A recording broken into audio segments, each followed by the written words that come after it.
We have a responsibility to Parker and his family to follow the evidence and make decisions based on the information. The police ground search for Parker Wells winds down, but investigators remain committed. It needed to happen. An aging Calgary 88 Olympics landmark receives a major funding lifeline.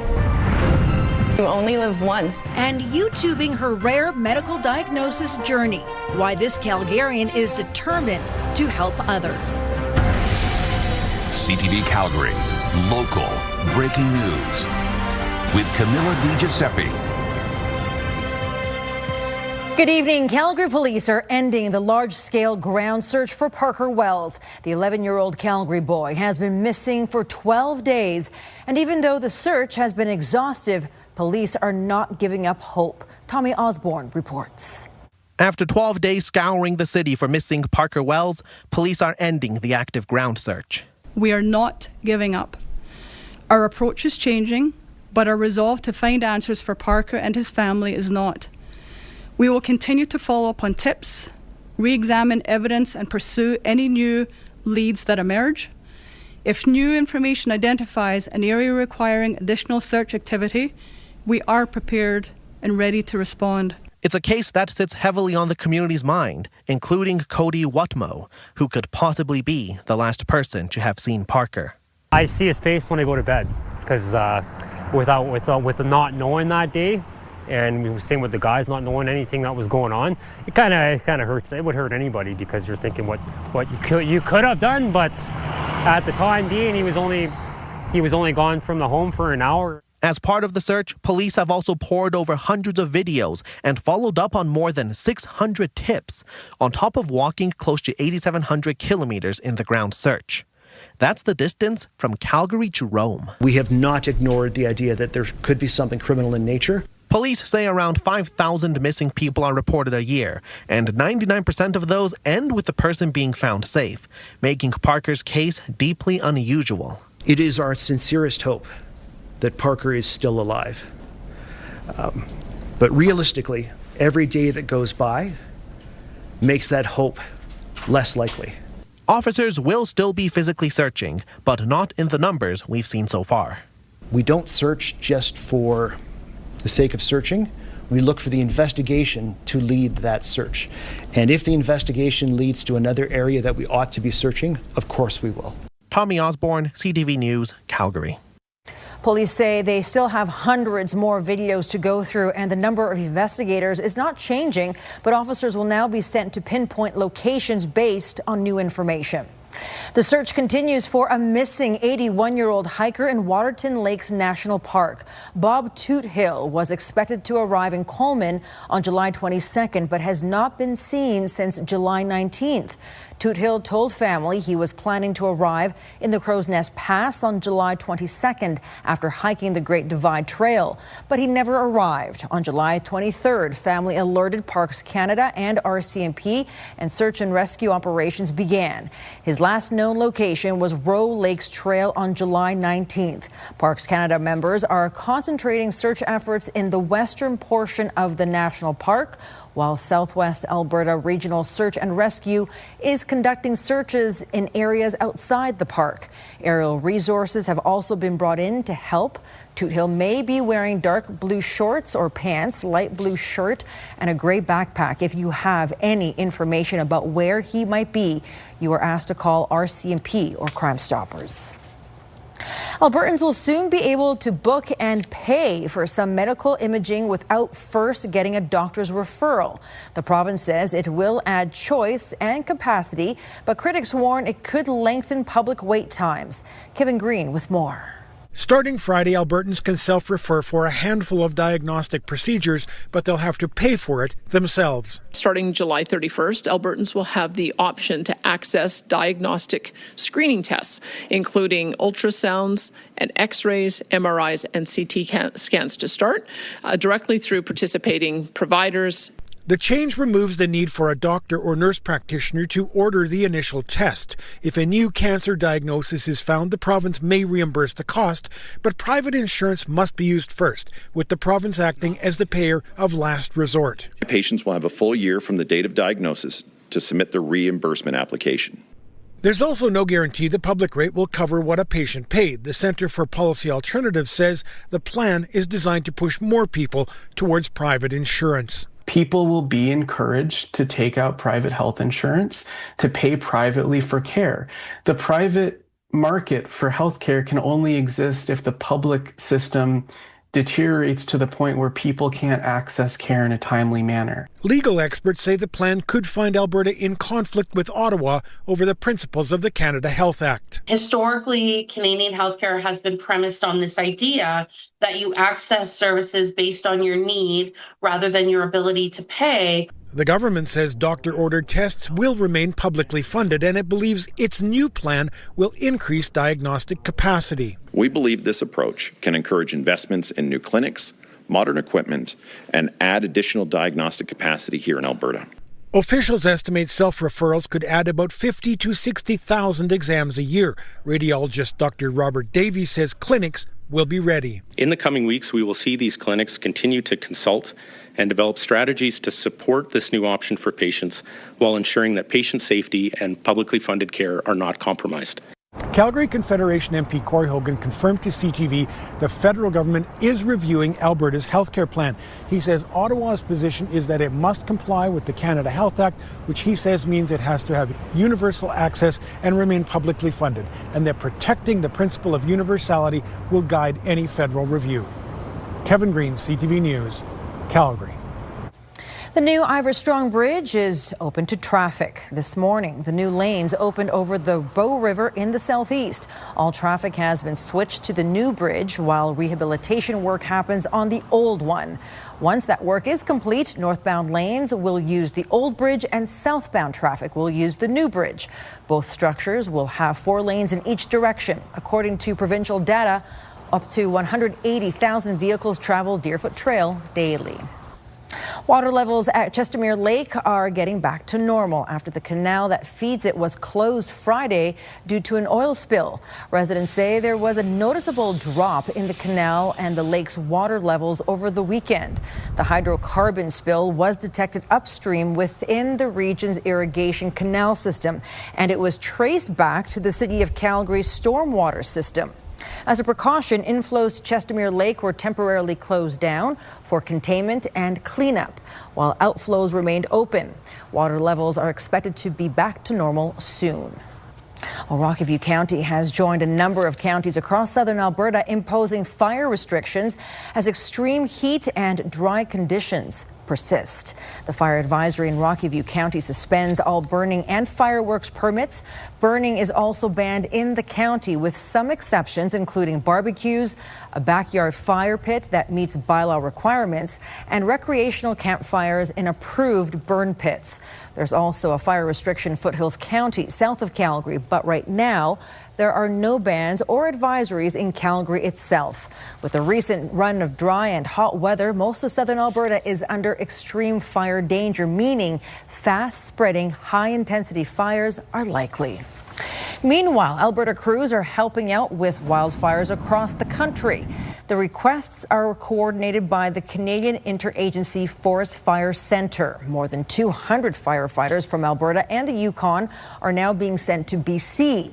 Alberta wildfire fighters are also helping in Ontario and Quebec. The province says it's happy to provide firefighters aerial resources and coordination expertise when wildfire activity is low in our province.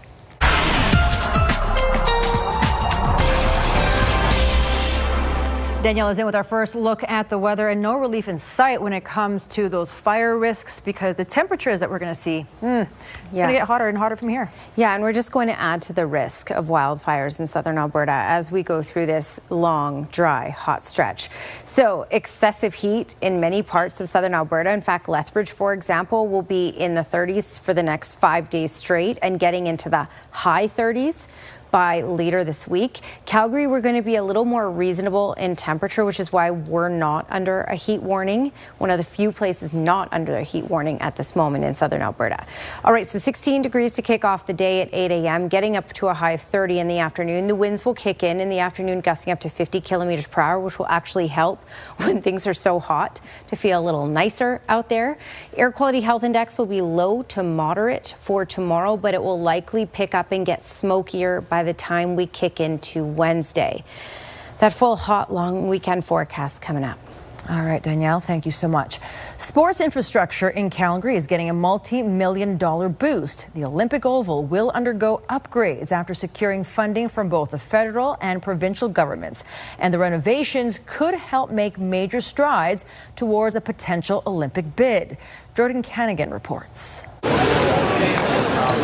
Calgary's Olympic Oval ice is still fast, but it's losing its luster. When we trained on the ice, like the ice would start to melt halfway through a training session, and the guys in the back, the guys that were working the maintenance, would come out and try to help us. Built nearly 40 years ago for the 1988 Olympics, the Oval is finally in line for a major renovation. It's fantastic news for not just the national long track speed skating team, but also all the community sport that happens at the Calgary Olympic Oval as well. The federal and provincial governments each putting up $26 million to enhance and revitalize the Oval.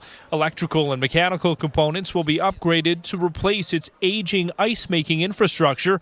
The hope is to keep it an Olympic training hub for generations to come. And not just for speed skating, but for all the sports. And University of Calgary, the Dinos, the hockey teams that come and play here, and all the young kids that use this as their first ice surface to learn to skate on. And a future potential Olympic bid isn't out of the question when work is complete. Government of Alberta has given us a mandate to try to be ready to do another bid, to be games ready.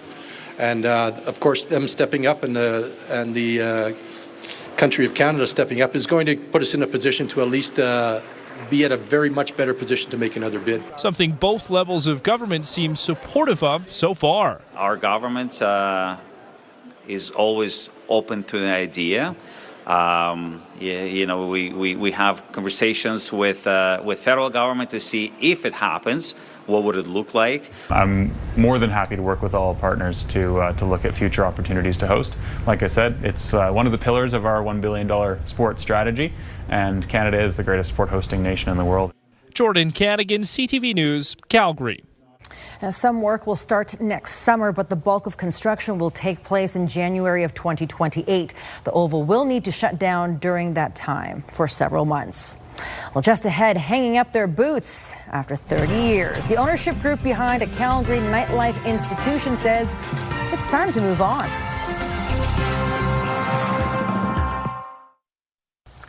One person suffered serious injuries after being struck by a train at the Shaganappi Point LRT station along Bow Trail Southwest. It happened around 4:15. As a result, Calgary Transit did not have trains stopping between Westbrook and Sonalta stations. Shuttle buses were brought in between the affected areas. A fire at a home in northwest Calgary has sent 2 people to hospital, and police are now investigating. 9 fire trucks and more than 20 firefighters responded to a home on Hawkstone Drive around 10:30 last night. When crews arrived, there was a fire burning on the deck at the back of the single-family home. 2 people with unknown injuries were also taken to hospital. The cause remains under investigation, with Calgary police now leading that work. A new report says an oil pipeline to BC's coast may boost the Canadian economy, but not as much as some people think. The report is from TD Economics. It says the success of a new West Coast pipeline will rely on more exports to Asia, but warns that demand could flatten because of the growing adoption of electric vehicles and clean energy in China.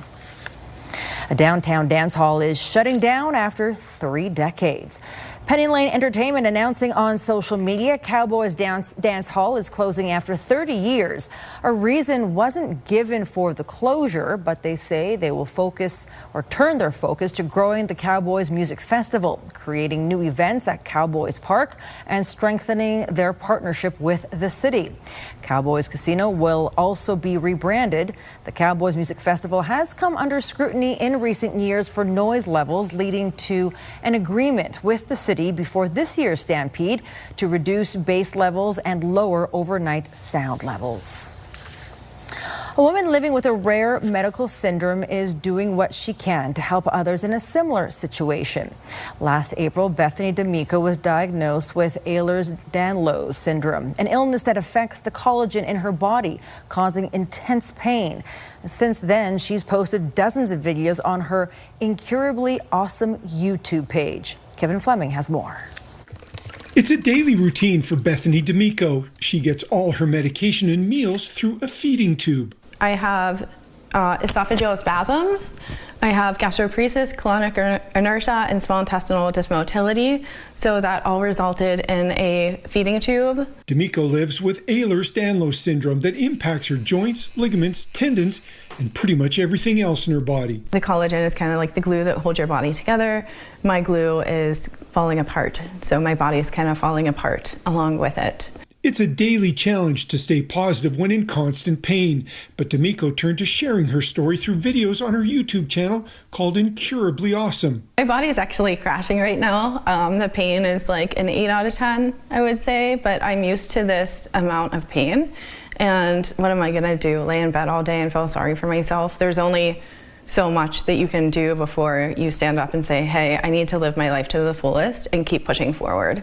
And that's how Incurably Awesome was started. Morgan McNeil was diagnosed with Ehlers-Danlos last year, and the two met through social media support groups and have become friends. Personally, I don't think I would have connected a lot of the dots without the resources of people like Bethany on YouTube and on Facebook discussing their health problems, because it is very complicated and stuff can get brushed off that could be really important details. And when someone like Bethany is out there saying, hey, this is all connected, it really helps and it really makes you feel like you're not crazy. D'Amico says her goal is to help as many people as she can through her videos. I hope they feel seen when I'm vlogging, and you're not alone. Just always remember that you're incurably awesome. Kevin Fleming, CTV News, Calgary. And Danielle's up next with her Skywatch forecast. Temperatures are going to rise over the next few days, especially as we head into the long weekend. Details next.